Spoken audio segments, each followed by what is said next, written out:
Hello and welcome to the Joy Stevens channel.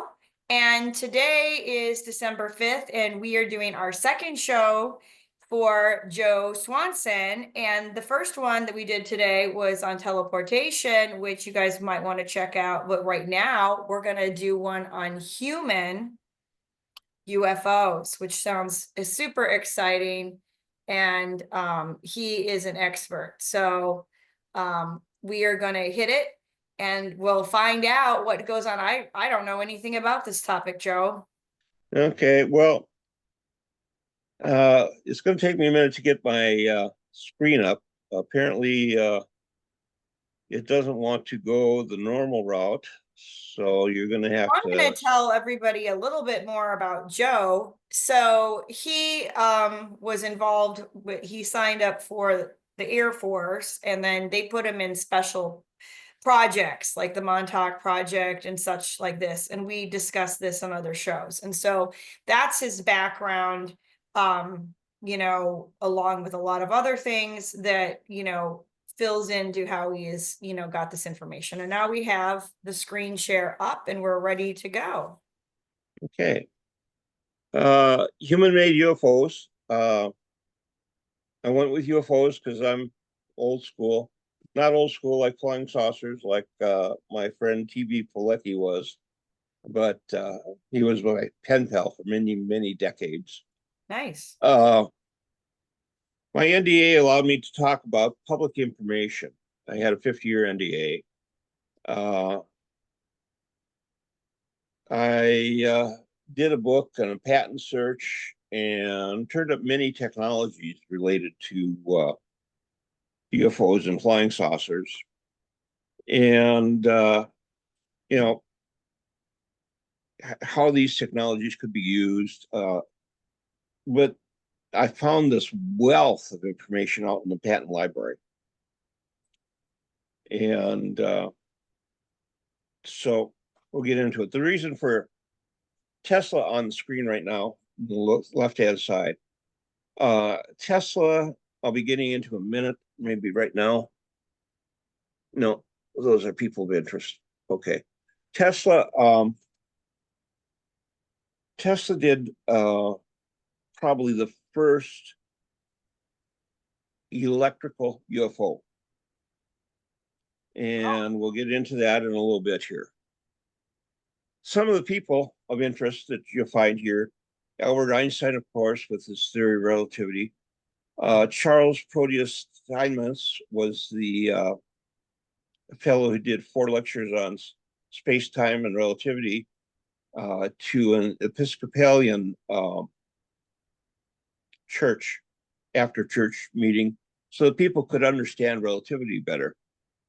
The There is some calculus in his book, and I don't know how well they understood that, but I'm sure he put it in common terms that everyone could understand because someone came around later and did the calculus on it. And most of it, I think, you'd find would be related to simple math.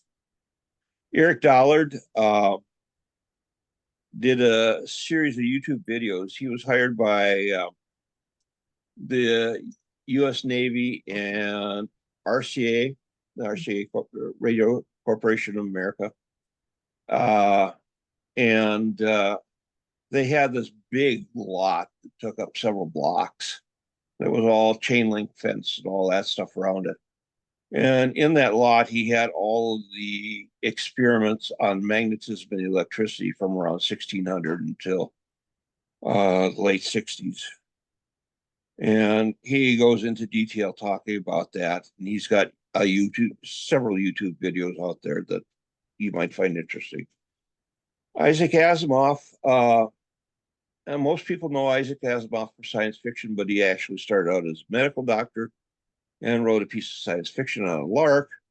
And then he said, wow, I can make money at this. He took a year off and studied everything he could on science at the New York Public Library. Okay. And then he wrote numerous treatises on all kinds of things in science, like how the brain works, how your body works, um, uh, electricity, magnetism, light, physics, and chemistry and biochemistry. And they're really good readings if you can find them. And my copies I picked up in pocket paperback books for about a buck 50 a piece when I got them, which was a long time ago.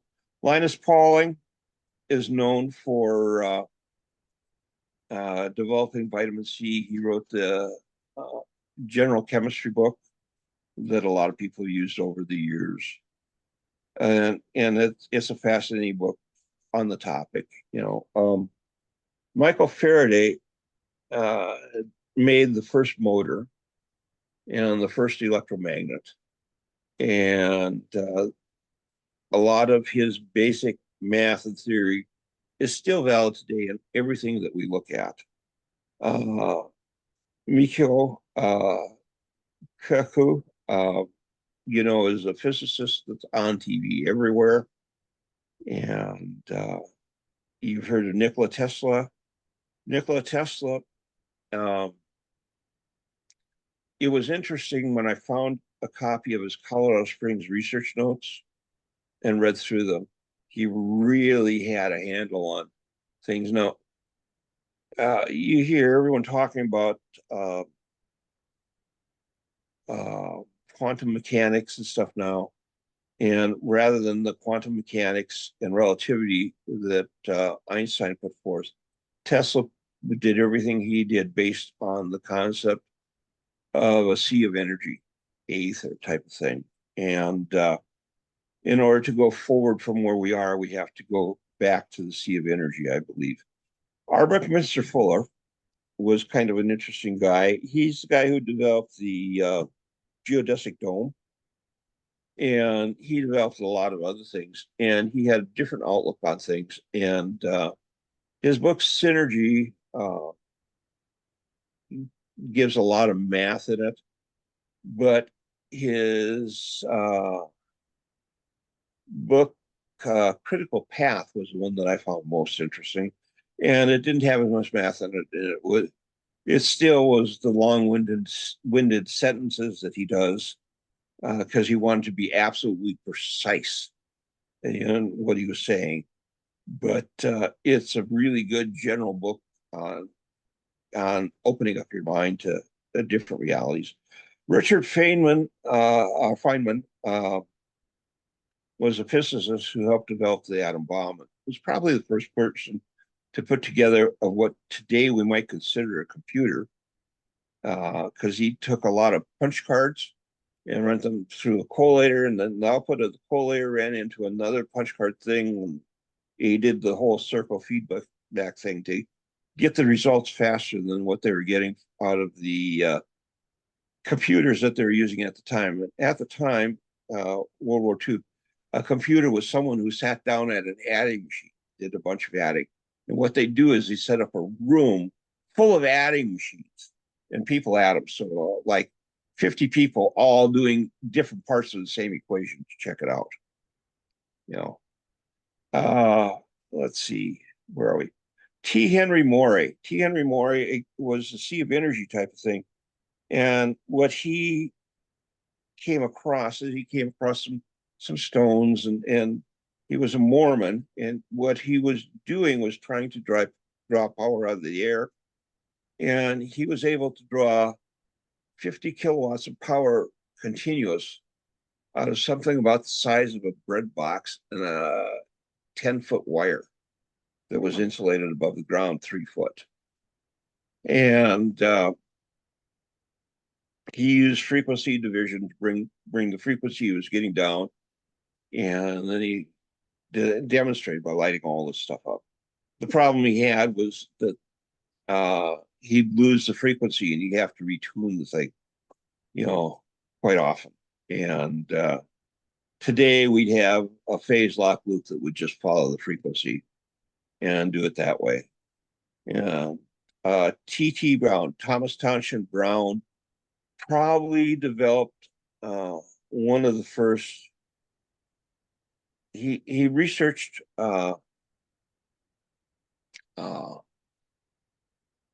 electrogravitics is probably the best way of putting it, or electromagnetic stress and dielectrics. And he found that a good dielectric would lift with an appropriately applied voltage. He made saucer-like discs. Now this is back in the 30s, and he put them on a bar beam and provided power to it, and was able to achieve about 4,000 miles per hour on the disc. So, and then we get to Victor Schauenberger. He developed a UFO during World War II for the Nazis, and we'll get more into him as we go on. I really think that guy was a genius. He was actually a forester in the Black Forest for Germany before the war broke out. Mm-hmm. And he's the guy who developed the serpentine log sleuth that floats logs all the way down the side of the mountain, because the straight ones logs would jam and things would blow up and whatever. Yeah, so he probably he worked for them, or he owned the logging industry. No, he worked for the Black Forest, and so they were looking for a way to get these logs off the mountain, and instead of hauling them down with a horse and buggy type of thing. When I was a kid, I knew a man and his wife, and they had owned the forest or something, a plot of forest, and there was a logging road that went through. And when Austria's gates closed, or they heard that things were closing, they threw stuff in a little car and they ran for it, and they got out through the logging road. So with nothing, but they got their freedom, which is of course the most important. And of course the other person that's good to look up is William Lear. He's the guy who developed the Learjet and the 8-track tape. And he also knew about, I think his company worked on patents for teleportation.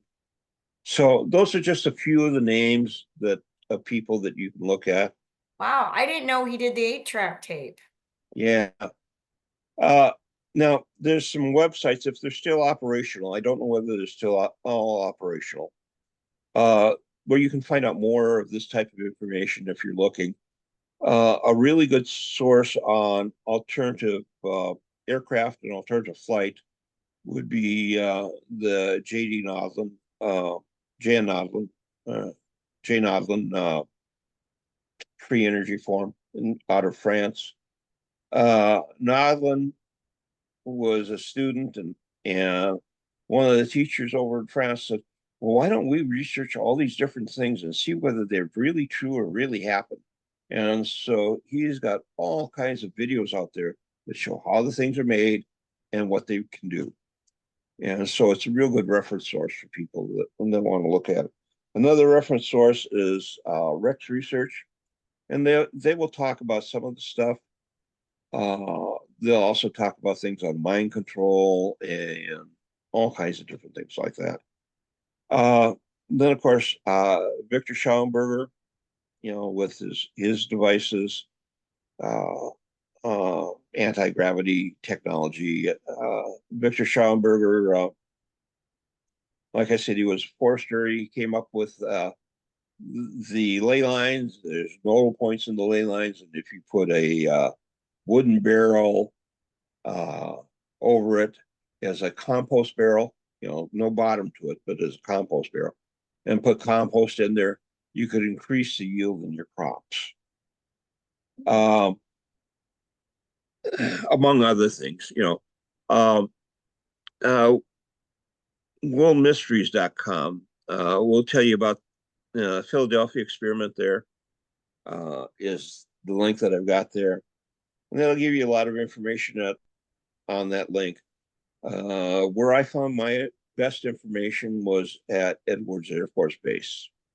on that. And that was back in the days when I was hacking into things. So that link is not here. Yeah, I was told to leave college because I brought down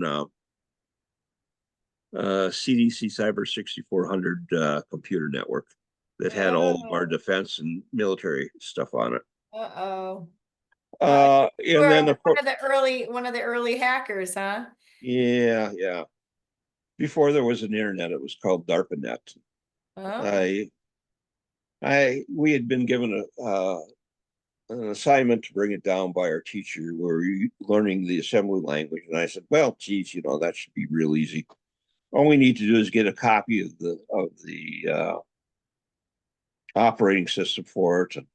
And I knew that the CDC cyber computer had two big CBS eyes on it, and so you had a series of commands that you could stuff the keyboard buffer. One was look, where the eyes would look around the room. Another one was blink, which would blink one eye, and you had wink, which would blink two eyes, and then you had blitz, which would do a high-speed shutdown of the system, but save all the data. And that's the way we were going to do our bring the computer system down. wow. And so my programming partner and I were asked to leave college and never work on any mainframe hardware again. Did the teacher get in And trouble for giving the assignment? the teacher was deported. Which they were they Russian? Iraq. Oh, Okay, and you can look up Crystal Links and look up the Montauk project there. They have a fairly good handle on it. Okay, now let's go on. Nikola Tesla. Okay, in researching Tesla, because I did a deep dive into Tesla, I came across a letter from Marconi to Tesla hmm. inviting Tesla to South America and requesting him to bring his UFO vehicle, his flying Wow. saucer vehicle. And one of the craftsmen who worked on the project said that Tesla's UFO has was made up of ceramic plates, and these ceramic plates glowed orange when the vehicle flew. Does They that did sound like what? a UFO? They They did glowed what? orange, an orange UFO. Mhm. Back in the 60s, that was a big thing. The UFOs were all glowing orange type of thing. Oh, And so I knew that that was onto something. Uh, Another report suggested that based on some of the of Tesla's equipment that they found at a yard sale in New Mexico, oh, uh, they analyzed the effects of the equipment in electromagnetic field and that type of stuff. And this was probably around the 1920s. The letter from Marconi was somewhere in the early 30s. And what you see here are taken from another book, and there's suggested diagrams of how it would fly. And Tom Paul's, the pen pal that I had, wrote How to Build Your Own Flying Saucer and Other Endeavors in Theoretical Engineering. Uh, and we discussed how the bottom picture here actually would be the way the Tesla's vehicle would take off and stuff. And moving on, T.T. Brown. Now, T.T. Brown was a student in, and his professor, Bayfield, uh, uh, came up with a Bayfield Brown effect, which was the electromagnetic stress and dielectrics. In some of his later patents, you see on the right hand side, I told you that he built a model vehicle that flew at about 4,000 miles per hour. and he figured it would fly much faster in a vacuum. So how do we get from where? What happens if we're able to travel under control at 4,000 miles an hour between here and the moon? You know, that becomes a real nice thing to do. Yeah, Or how long to, did that take? Not that long. not that long. Even to Mars would not be that long. And so he came up with the idea of magnetic electromagnetic hydrodynamics for generating power, and he came up with uh, sorry about that. Came up with a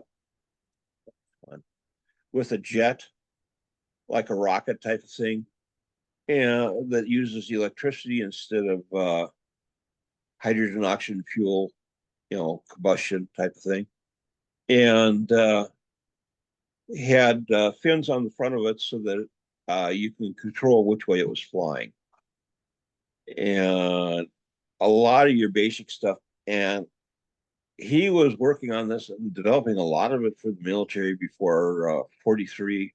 And then something happened in 43, and he left the military and went private. And he continued his research into the 60s. I know there's a lot of stuff that I'm talking about that's not on the screens, but that's No, I okay. mean, that's great. Uh, Here's another sample of some of the stuff uh, that T.T. Brown did.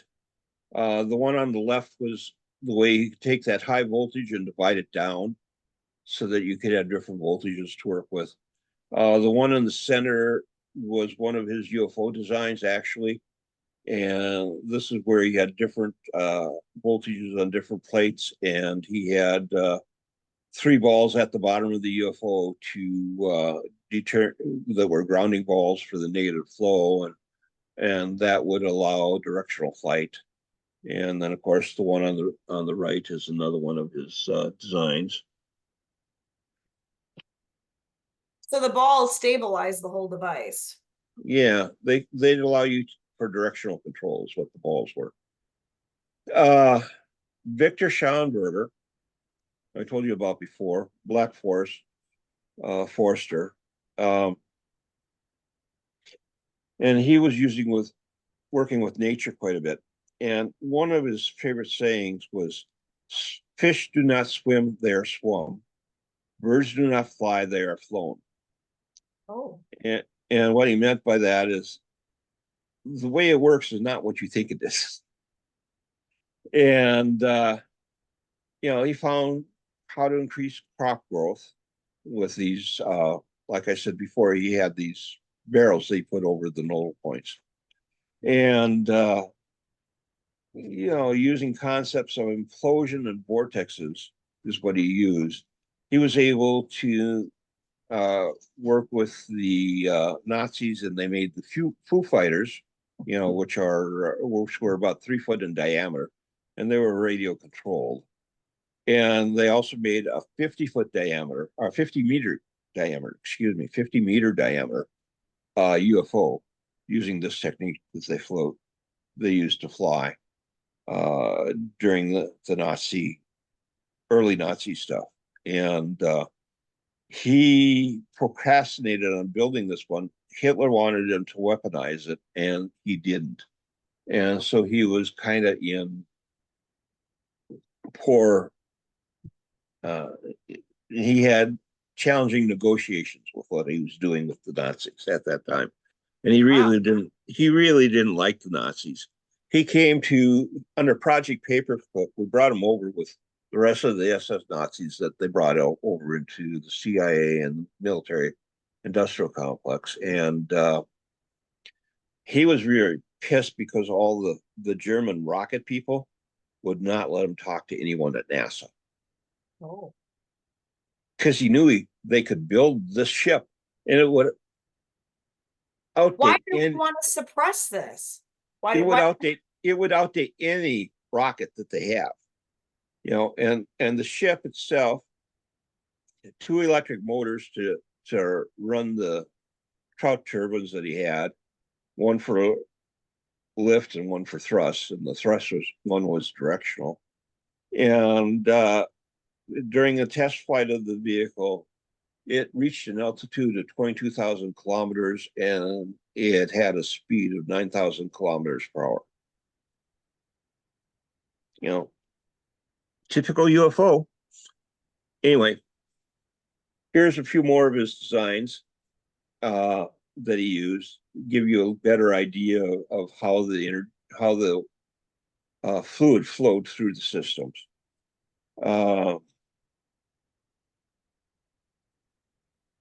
And here I talk about also Admiral Byrd had flown down to Antarctica and he saw these UFOs flying in and out of Antarctic ice.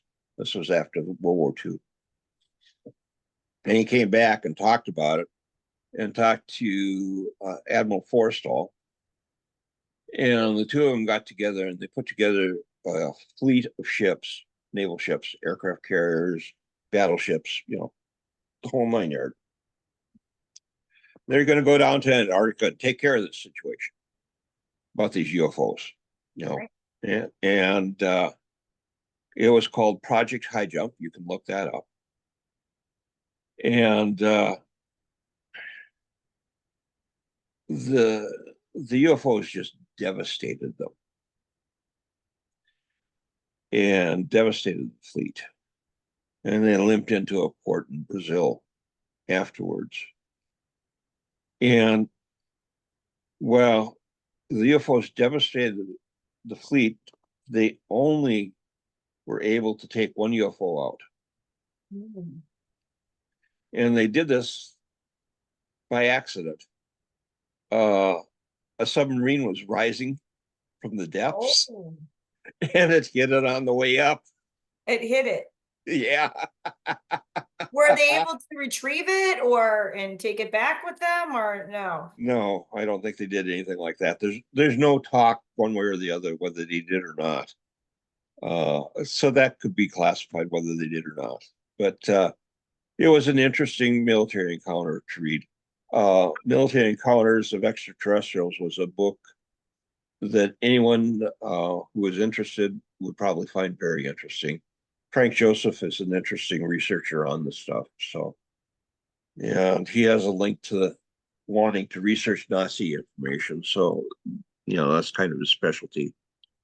And then there was a fleet of UFOs that flew over the U.S. Capitol in 1952 and made all of our jet fighters at the time feel like they were totally inadequate. Right.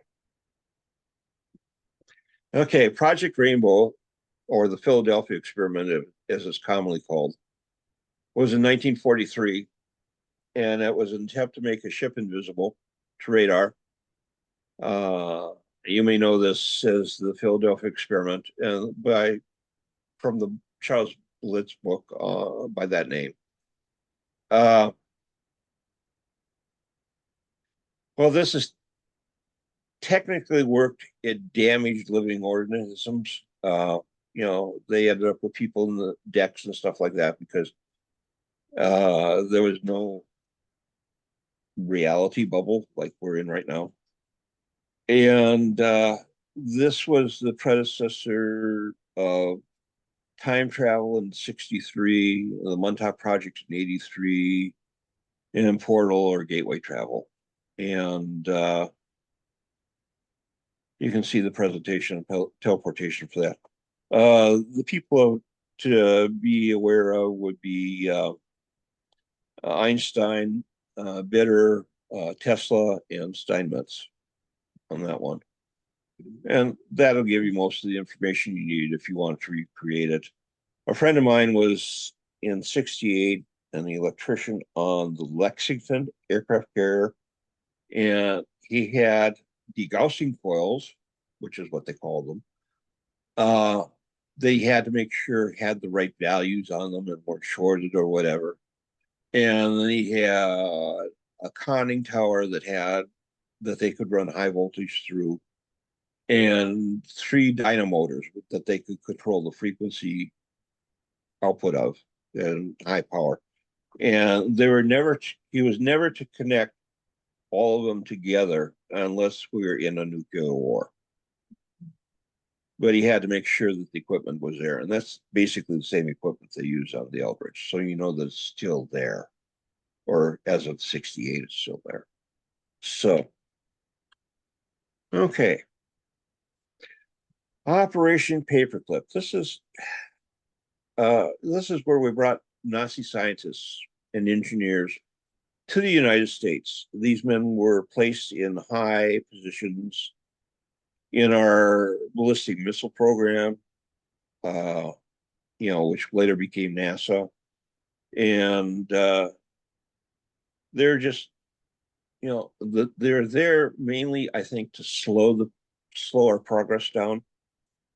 And the reason I say this is because they had the work of the V2 uh, work fine, you know, from Monday and dropping onto England.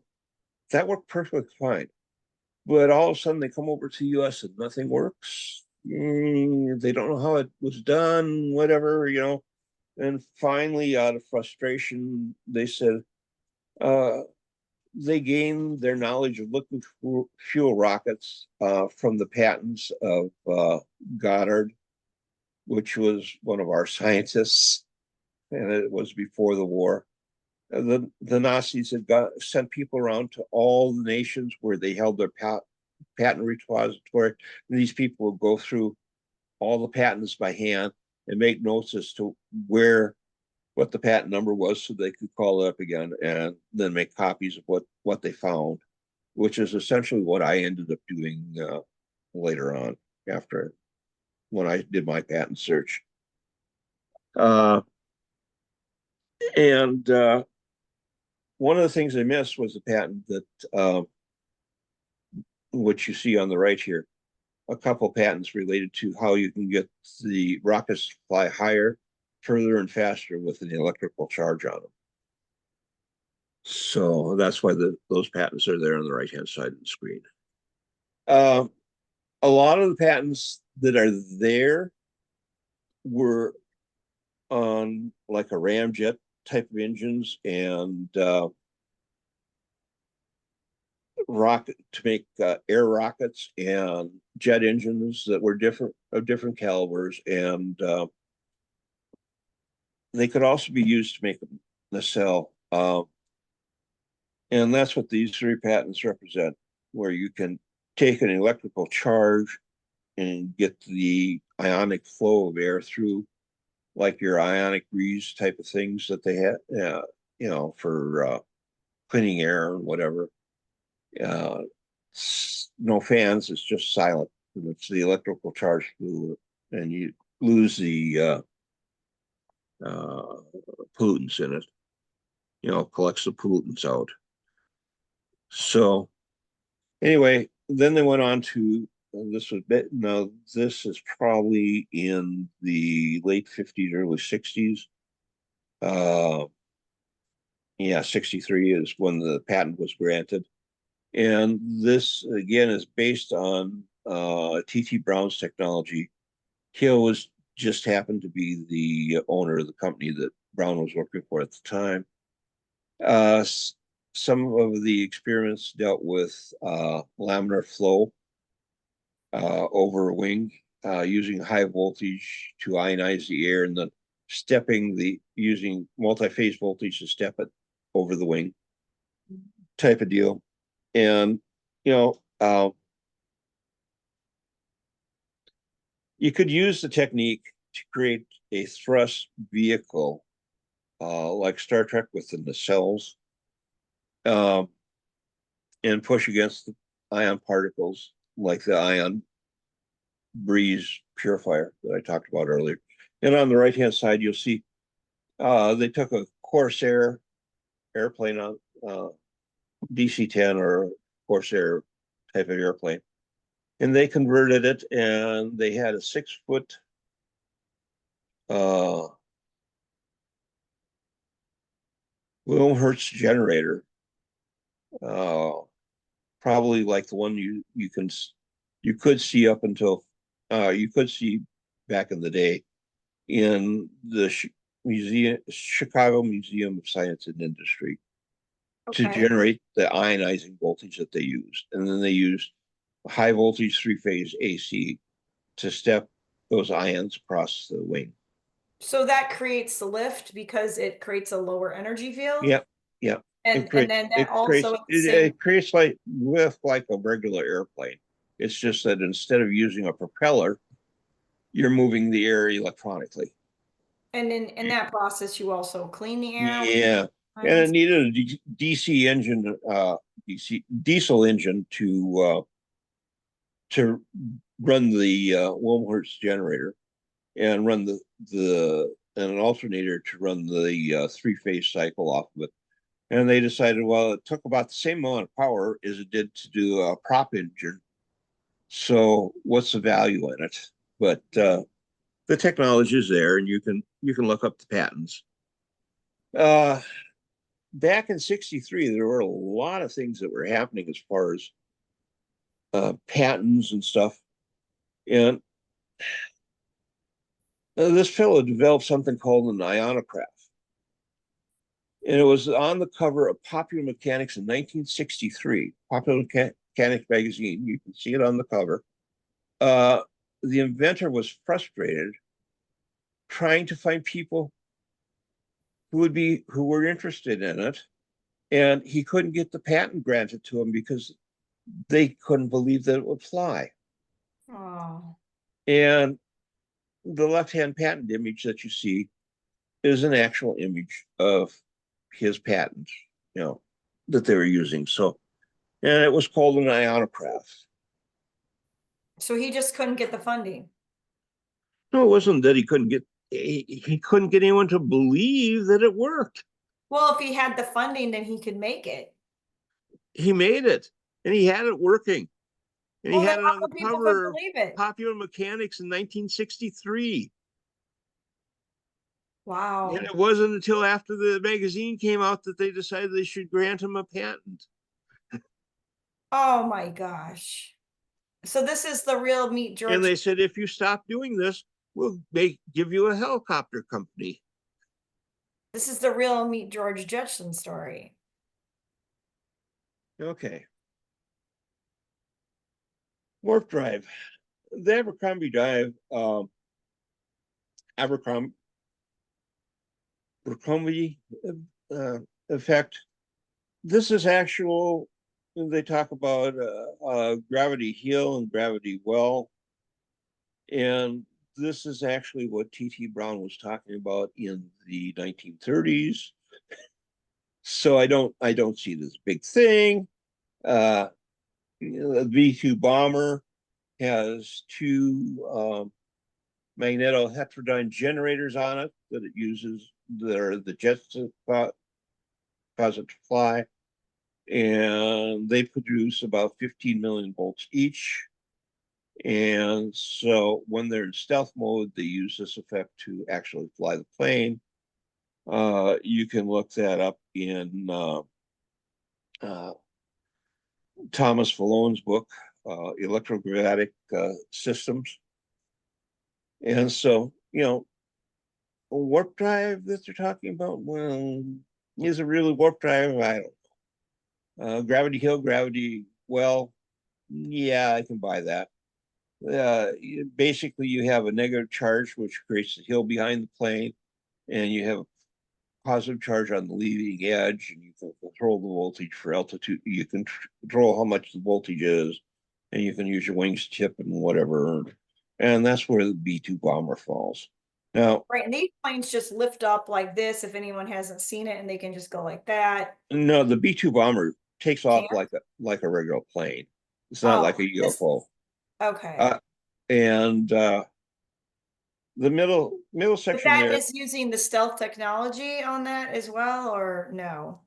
it when it's in stealth mode, it uses the gravity hill, gravity well thing And for that's what creates the stealth mode.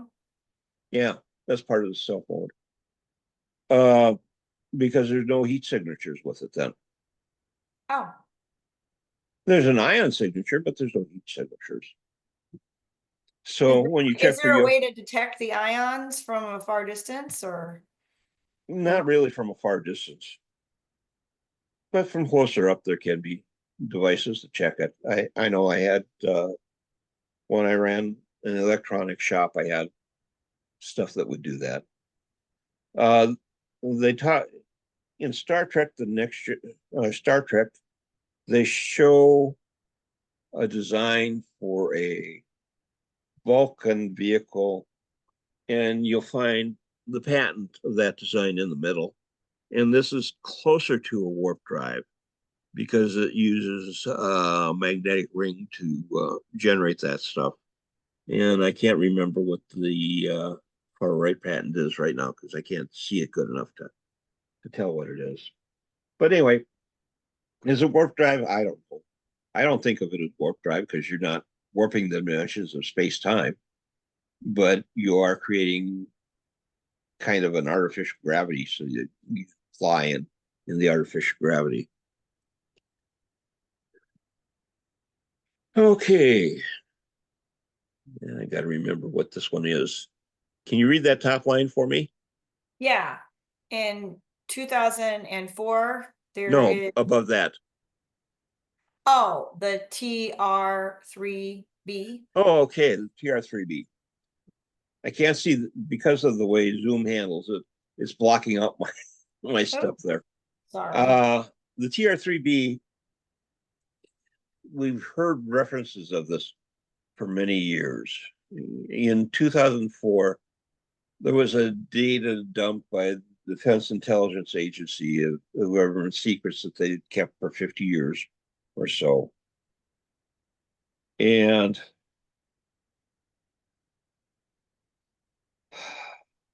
one of them came out as a patent number,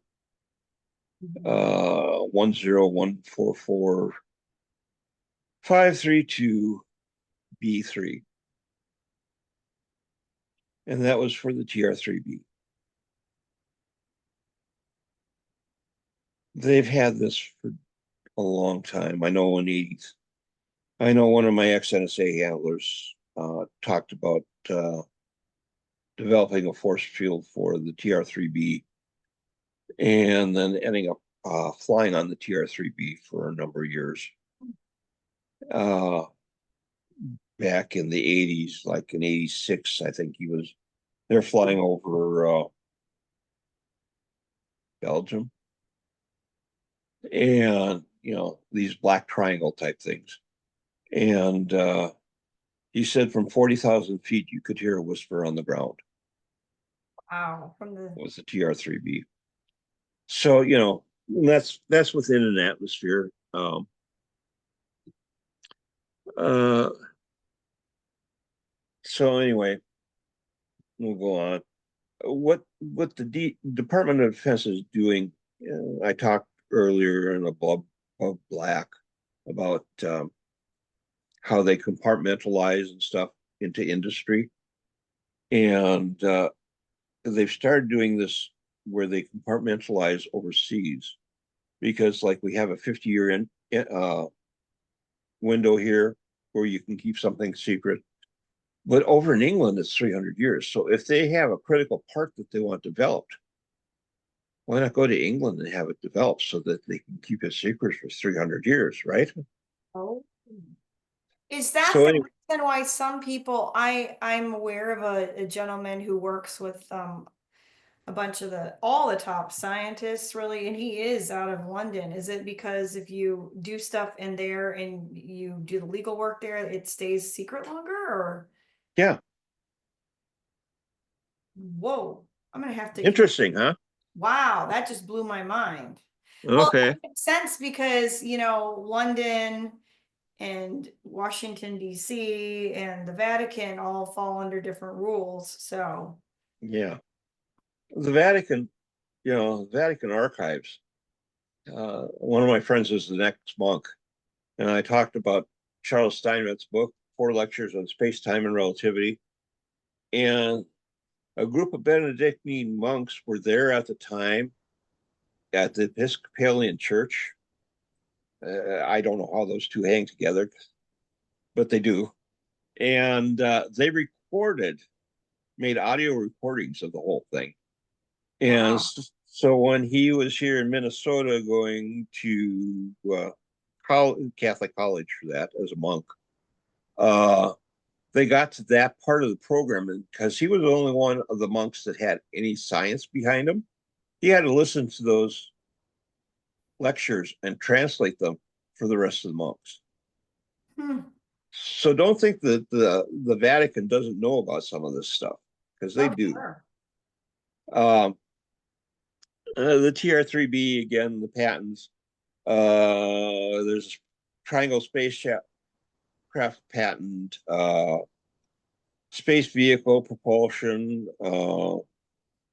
you know, indefinite materials. Now, indefinite materials is an interesting one. The indefinite materials uses a resonant chamber, and I think it runs about 435 terahertz or somewhere around there. But that allows them to fly their vehicle through solid objects. Oh. So you heard about the Tic Tac video that was out and how it flew so fast? Oh, uh, they were back in whatever. Luis Elizondo was able to release a couple videos. One was a top, one was a Tic Tac, and these were gun sight videos of these objects actually in flight. And on the top video, you can see the electromagnetic when they do the heat image, and there's no heat image to it. You actually see the cooling of the electromagnetic field that's flowing around it, and so that's how that flies. The Tic Tac video flies at the same speed, you know, flies really super fast underwater because it's flying under, through a fluid other than air, which is water is a denser fluid, and space is less dense altogether. So the Tic Tac is really a transmedium vehicle, and if needed be, it could fly through rock also. And that patent, I think, is that's the indefinite materials, but the actual patents on some of the better materials are out of England, and you won't find them in the patent files. 300 years type thing. Uh, Whoa, whoa, whoa. You just said 300 years for what kind of patents? the patents that they did on this in England. Oh, the England ones. Yep, yep. Yeah. Uh,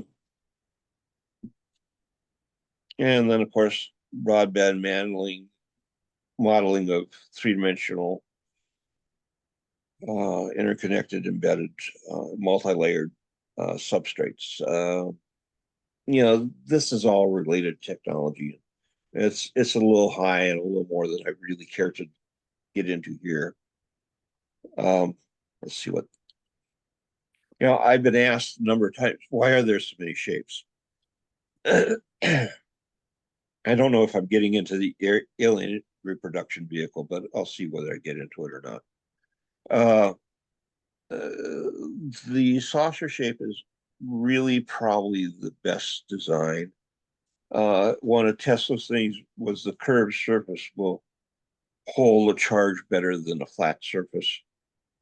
And that's why his White Cliff Tower had a ball at the top. That's why you have a Van de Graaff generator, where the kids go up and put their hands on it, their hair stands up on end, type of deal. Is a ball. It works to collect the charge better, and so that's the reason for that part of the design. But to be honest, if you can fly all this stuff with electricity and electronics, you can fly a brick or a board cube without any problem in any direction you want to do at any It's just velocity you want. just the efficiency. It's just the efficiencies, yeah. To me, a rocket is something very, very archaic that I have no reason we should be spending that kind of that much money on something to fly into space and back again.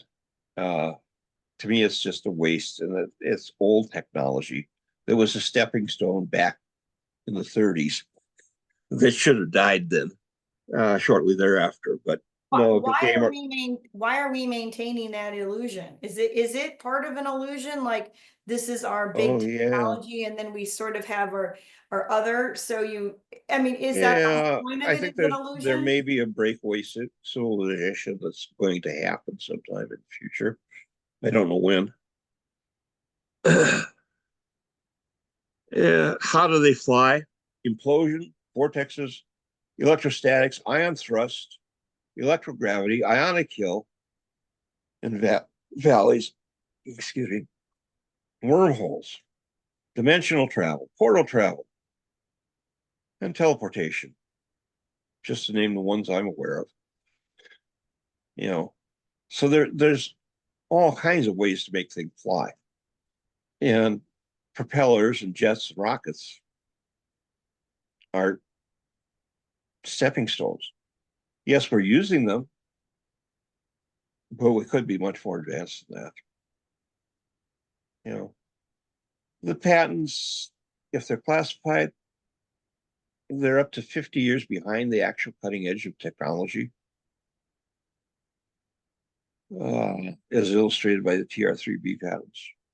You know, they were released in 2004 because their 50 years was up, or 35 years, or whatever. Uh, what do we have now? I don't know. I'm not that far into it, Oh, but I'm sure there are people out there. I mean, um, one of the things I knew about, I posted online, and what I call the plasma fusion battery. And this other guy said, "You son of a bitch. I worked for 20 years of my life trying to figure that damn thing out and couldn't do it. And you post it here."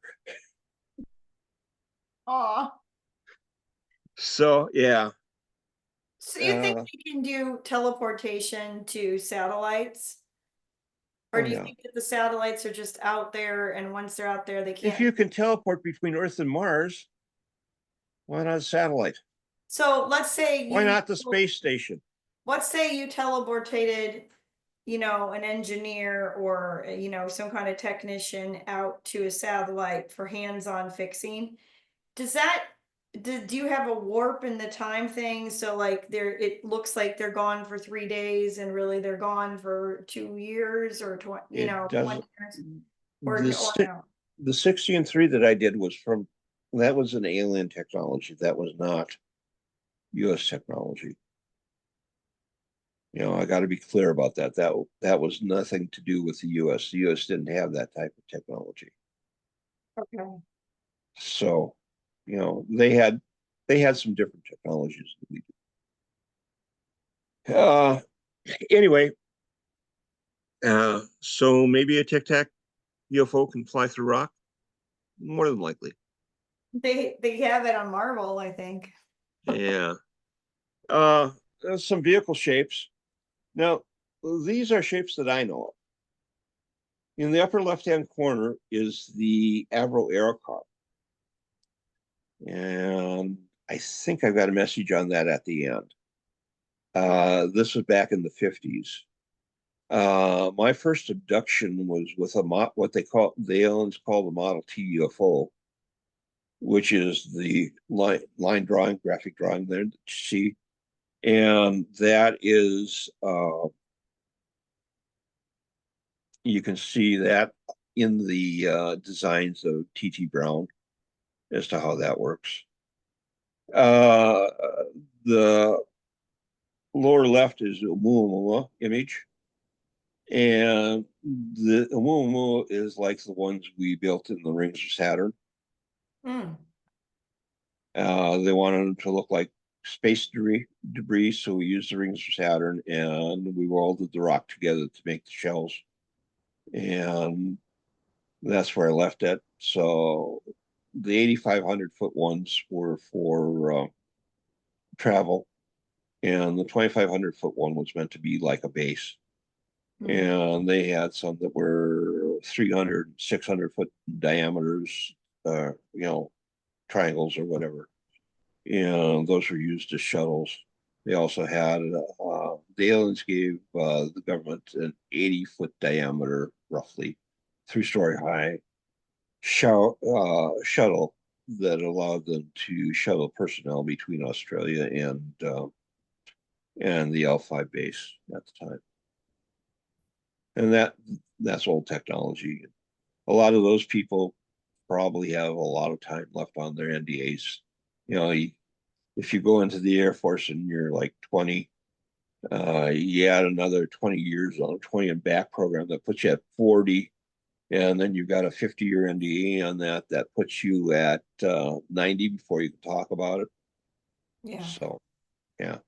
Good Now luck. in the lower right hand corner, uh, that's the design that I had, and it was given to me by an aeronautical engineer that I know, George Fleming. Gave it to me. Put his hands together like this, and he said, "You want to have it as wedge shape."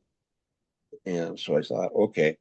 And he had experimented with web shapes, and he had found a certain shape where it would add thrust to a vehicle that was going forward. The air coming around it and off of it would add thrust to it. And so what you're not seeing in this presentation of it, this is an 8-foot presentation because we're just trying to figure out uh, how to build it, how to make it. And we hadn't put any electrical plating on it or anything like that, like we had planned on doing it. And we just, my uh, tax accountant gave me $100 for the funds for building this Nice. to tell you what it was like. And So is this your model that you created with this yourself? is one of my models. Wow. Friend of It's mine stored it out at his house. He had it chained down, and they had a high wind in the area that he lived in, and the thing lifted up and crashed into a house, and he had to do damage repair on a house. And so from that point on, he put it in the garage. oh. Uh, So but we he had it chained down outside and it got it broke loose and it flew it into your has such dynamics. I mean, the foam board models that I had, I take out, and I lived at a different house that had a big deck on it. And I take it out, lift it up over my head, drop it over the deck. It would start going down like this and then take off. So it's an interesting design. Back in 2017, similar designs of UFOs were spotted over Colorado Springs Air Force Base and Lackland Air Force Base. Yeah, Colorado And the Springs is a thing the thing hotbed. about it is it's a full body canard, and because of that, it likes to stay level. And if it does anything like that, speed picks up and it takes off again. So the stall speed is very low. When I was testing the models, where my accountant was, it was about a 50-foot hallway, and I could lightly tap it at one end of the hallway and run down and catch it at the other end. It has such a low stall speed. So That painted paper of some sort, or what's the outside of that? It looks very sleek and almost metallic. the one on the lower right, Yes. that's actually what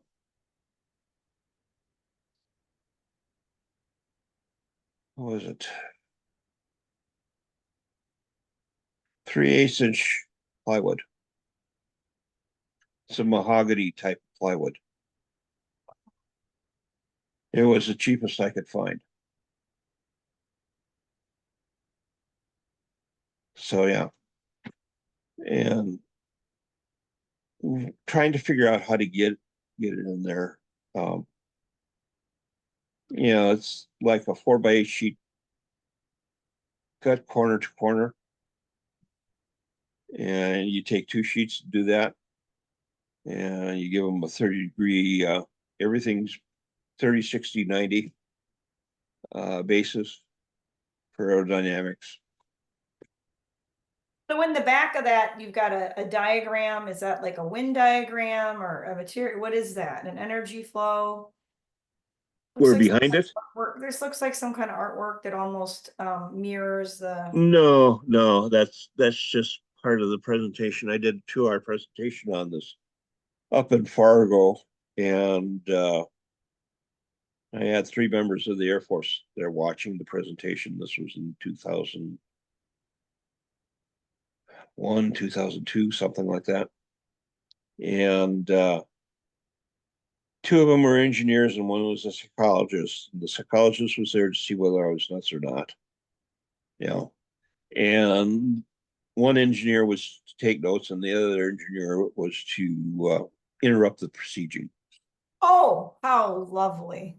Yeah, we recorded it, but the film of the recording of the first half of it when they were doing the interrupting disappeared. And so I only have the film of the last half hour. I was talking about using plasma uh, generators as a power source. That's Uh, what they were interrupting. oh, they were interrupting the whole thing because, this is so foreign to them, a lifting body that's based like this, because that's actually what it Don't is. want anyone ahead of them or somebody doing Yeah, their I was ahead of them. right. It was just something I was playing with. I wanted to separate lift from thrust. Well, You you caught know, their attention and they put resources on you in a public format. yeah, I gather they made, well, it was advertised in the newspaper, local newspaper at the time, and of course, by that time I had already did the thing with the bringing down the computer network of Cyber 6400 computers, and Well, and you've already been on the Montauk project. I mean, you're already on the radar, so yeah, I wasn't on the Montauk project. Well, I'd been on the Montauk project before this, yeah. So I was already on the radar, So my name popped up with a UFO, and we gave a lot of different designs and techniques and theories and stuff like that. you just keep being relevant because your name popped up with me too, I'm sure. They're like, Yeah, son of a bitch, how does he keep getting in the mix, right? yeah. Okay, I have a list of patents. Now I'm going to go through these slowly because there's several pages here, and I know that a lot of people are going to want to copy this so that they don't have to do their research on their own. A lot of the earlier patents are no longer available on Google or whatever Yeah. because they're over so many years old. And when Google got the contract to copy the patent library, Right. they said, at this point, before this, we don't want to copy it because it's too old. That's where the really good data is. Well, And I don't know because I did my own patent research and I'm sure that they're using that as an excuse to cover up some of this material because yeah, they've got silly stuff up there like, really antiquated toilet seats and stuff. So yeah. I don't know. I don't know that I always was paying attention. Anyway, when Google came out, I couldn't find any of these patents. A lot of these patents I couldn't find Well, beforehand. that When doesn't I actually surprise did me. a patent search in the patent library in Minneapolis, Minnesota, Yeah, you got to they had, physically go places, which they don't want you yeah, doing anymore because it's harder to remove stuff from, the paper archives than it is from the digital ones. And so right now, we're all kind of lazy sitting at home Googling stuff. And if you can't find it or you don't know somebody's middle name or what have you, you strike out and then somebody goes, well, that doesn't exist when it does. yeah. My military record is still classified above top secret. You have to know someone who knows someone who has the clearance to actually open up a Well, and file. then they have to pretend like they didn't see it. So, I mean, Yeah, yeah. And it was really a pain to get my disability based on what had happened to me. So right. But you did get it. yeah, I did get it. I was given a 70 some percent disability because of what I went through with the Montauk project, but not with what I did in the Air Force because they didn't want to talk about that. Okay. Okay, so on the right hand side there, you see a bunch of the art. When you're looking up patents, look up prior art for the patents that went before it that caused it. So you can go follow the prior art all the way back and start at that point and read the patents and bring them on forward as the new ideas flow through. And you can see the progression uh, of how these came about. So um, we'll go on here. I'm going to just get into another one here. As you can see, there's a lot of patents on here. And screenshots or someone may want to do, or photographs of the screen. And I fully understand that. This is research I've done. It's all out there. It's all public. Go look it up yourself. Um, do your own research. Don't believe me. Don't take me for granted. I can make mistakes too. Like I say, I believe I'm only human. And we'll go on to the next one. And you know, as the patents go on, you can see how things develop one after another, and until they get into some. And sometimes you come across things that are really wild, and there is no reason for them to have come out of the blue. You can't figure that out, and there's no prior art to it. It just happens, and that's inspiration. That's a God-given inspiration as far as I'm concerned. And I suppose I should change the page now so you can get another picture. Probably a lot of work too, somebody did a Yeah, lot of work and then they just come out with something, there's a lot of people that are very diligent and aren't getting any credit for what they're doing, yeah, you know. yeah. And like I say, this is a partial, what I've given you is a partial list. Uh, the CIA uses other nations, the CIA military industrial complex use other nations that have longer years to publication. Um, and I want to talk about the Avro car. Well, The Avro, they also soft disclose. Like there was an article in the Washington Post, I believe, in 2023 that came out and they were talking about, military new warfare, that the Chinese are using, manipulating brain waves, etc. As if the United States doesn't do it. I mean, that's another topic that we'll do later on. oh, okay. We'll talk about mind control and stuff later on. That's another one I've got to do, and it takes me a while to put some of these together. This is beautiful. I mean, this is immaculately done. It's lovely. Yeah, Seriously. uh, I didn't cover the alien reproduction vehicle, and the reason I didn't cover that is because the main method for thrust that they have uh, creates a lot of neutron radiation, so it's very dangerous. And uh, humans that fly it can only fly it like twice or three times before they get too much radiation and die. So those are some of the things you have to think of. The Avro Aero car was done in Canada. That was a contract with a Canadian company uh, back in the 50s. Uh, the newsreels that you see about the Avro Aero car say that the Avro Aero car never got more than 6 inches off the ground. That's a lie. George Fleming, a family friend, was a junior engineer on the project and told me that it crashed from 30,000 feet after they started experiencing hydraulic hysteresis where it would waffle back and forth. And the hydraulic hysteresis would have been solved if we had fly by wire.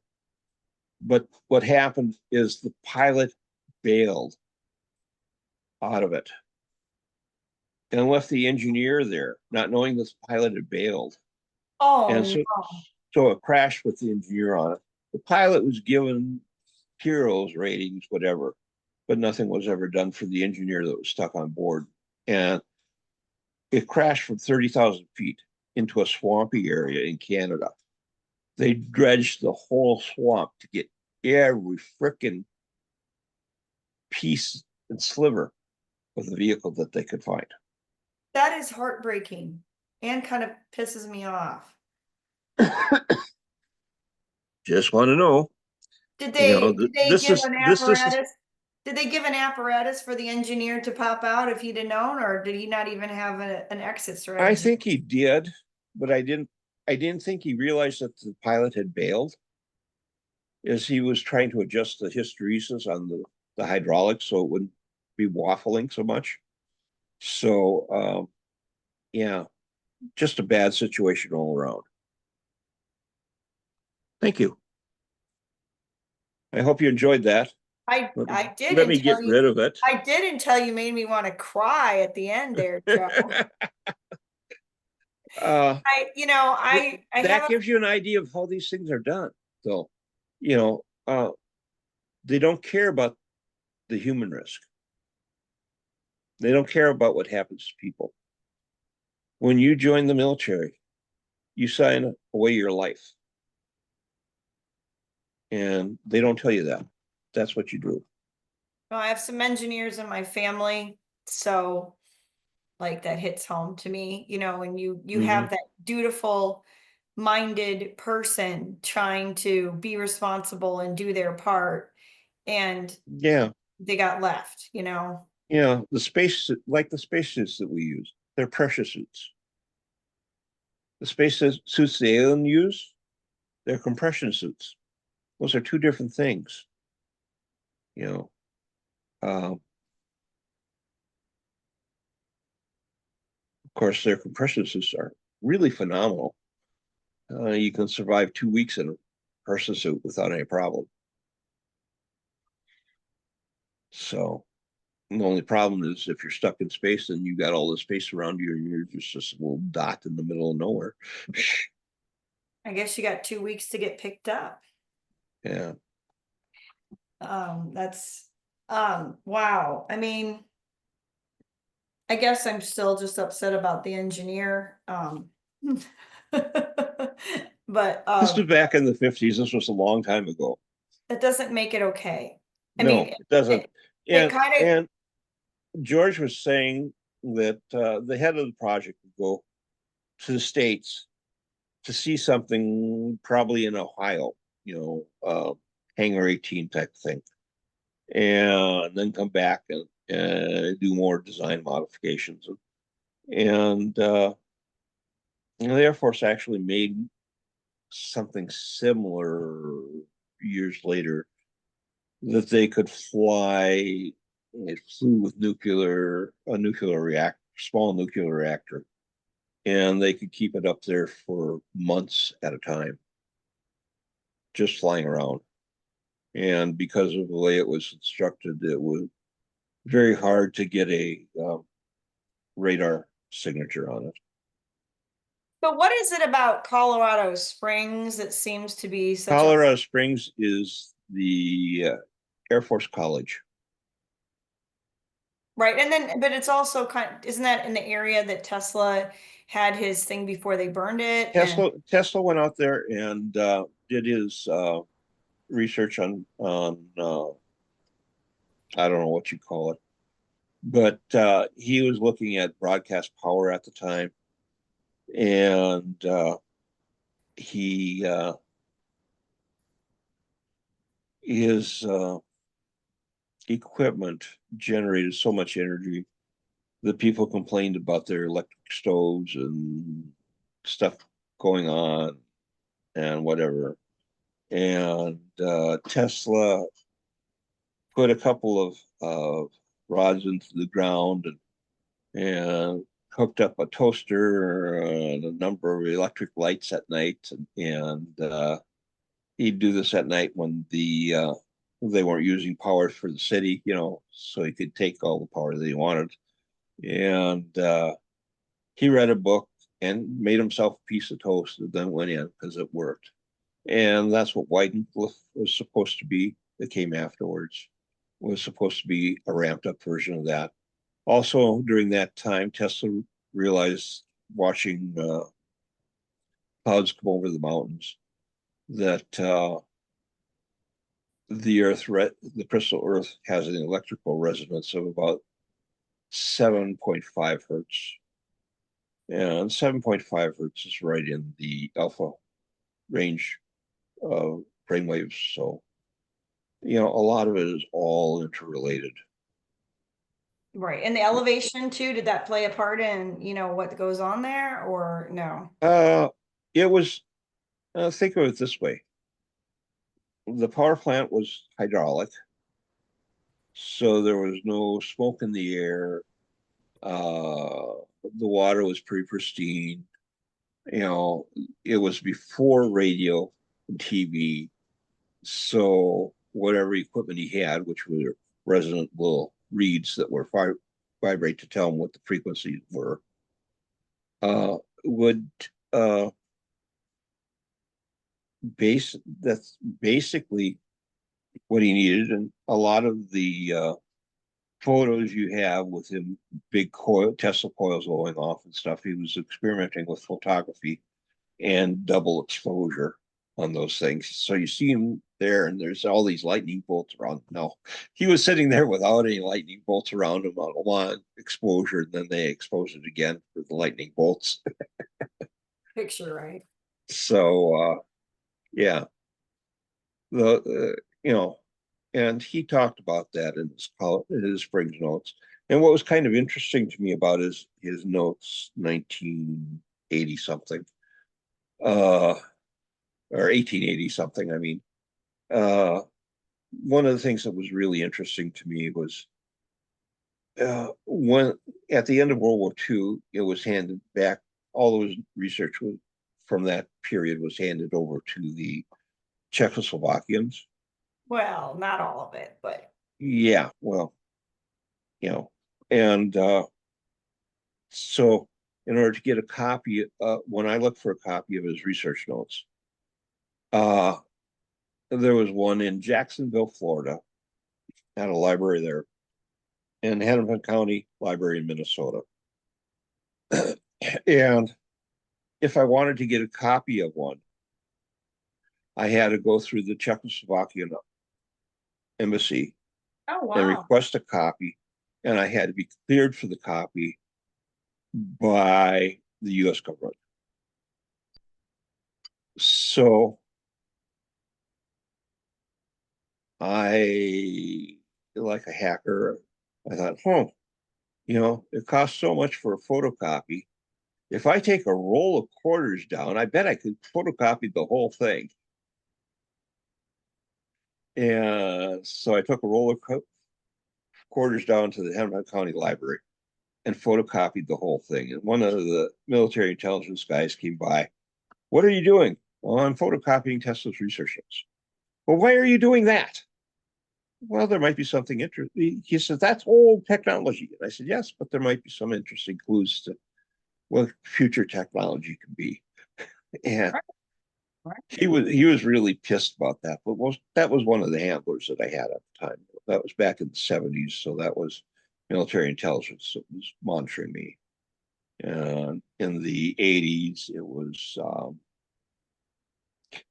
NSA. And in the 90s, it was the FBI. What are fusion centers under? Huh? If you heard of fusion centers, I think it's sort of a newer thing. Do you know what they fall in? No, that's probably something where they get people together and try and come Well, up with that's new where ideas. they're targeting civilians. And they I put don't know. aside a bunch of money to do it. I don't know. Maybe we'll get into some other things later. Yeah, well, this was great. And that was an amazingly well put together composite of, an overview of all of these patent technologies and just, scratching the surface of, what is out there and legitimizing it, because then when people say, well, there isn't any, UFOs or we have human ones just aplenty already.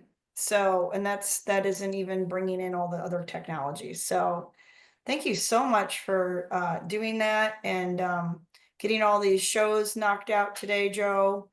And Well, that's all. just excellent. Thank Yeah. you. And Tell Jan sorry, you too. my wife is bringing supper to me and I know. asking So me I how better much let I you go get wanted. eat your food. Asking how much I Aw, wanted. Maybe next time we'll talk about some of the different mind control techniques. that would be great.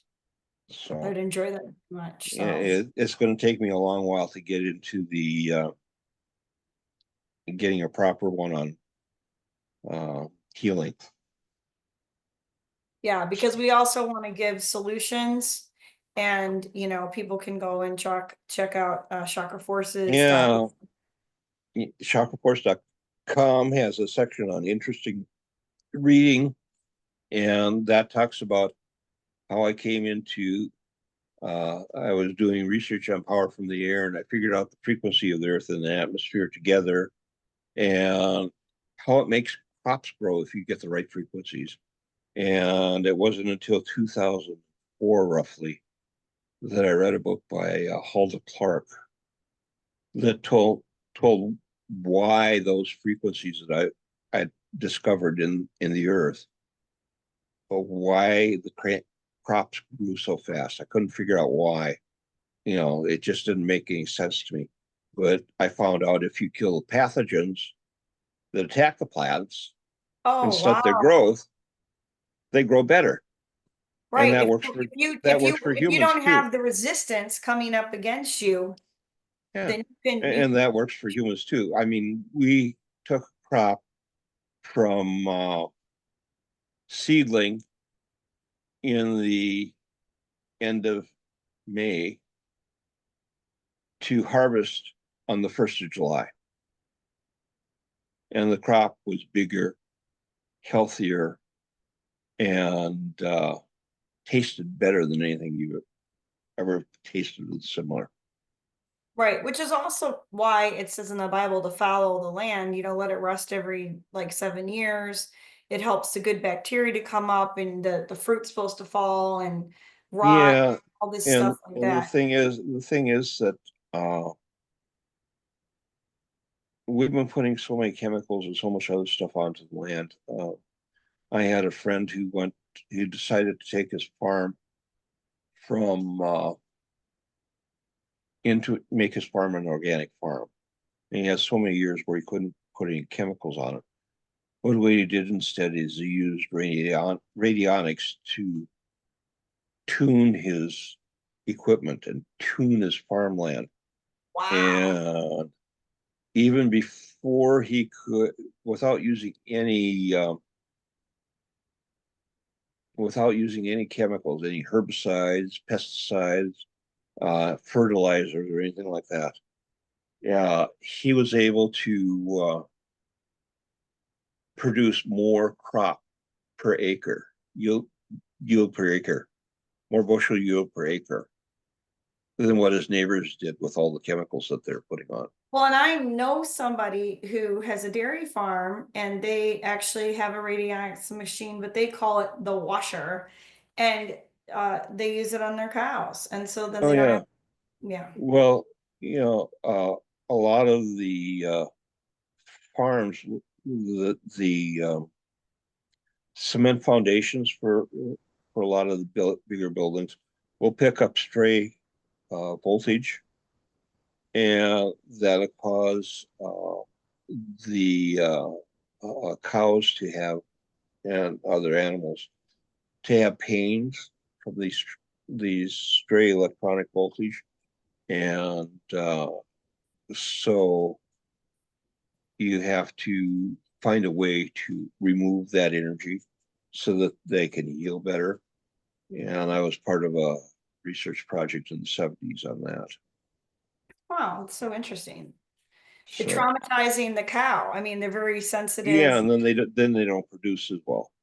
Yeah, they don't so I guess that's why the humans care is once it, Yeah, well, affects their productivity, then they're trying to figure out why, and it was the high tension lines near the farm that were causing it. And so, yeah. imagine that. What do all the high tension lines do to the American? Well, these were AC high tension lines. A lot of the lines that we have now are DC high tension. Okay. And with the DC high tension, what you do is you see a storm front come up to a power line, and it'll slide across the line until it generates enough energy to go over it. Wow. And so a lot of farmers out in western Minnesota and North Dakota see that stuff. Hmm. So Interesting. Wow. sorry, I got No, I love sidetracked. it. So thank you so much. We'll let you go eat your dinner before it gets cold. And Okay, thank you. thank you so much again, Joe. Really appreciate this show, and we'll do it again. We got plenty of stuff to keep All right, people busy right now. So, bye bye. all right, blessings.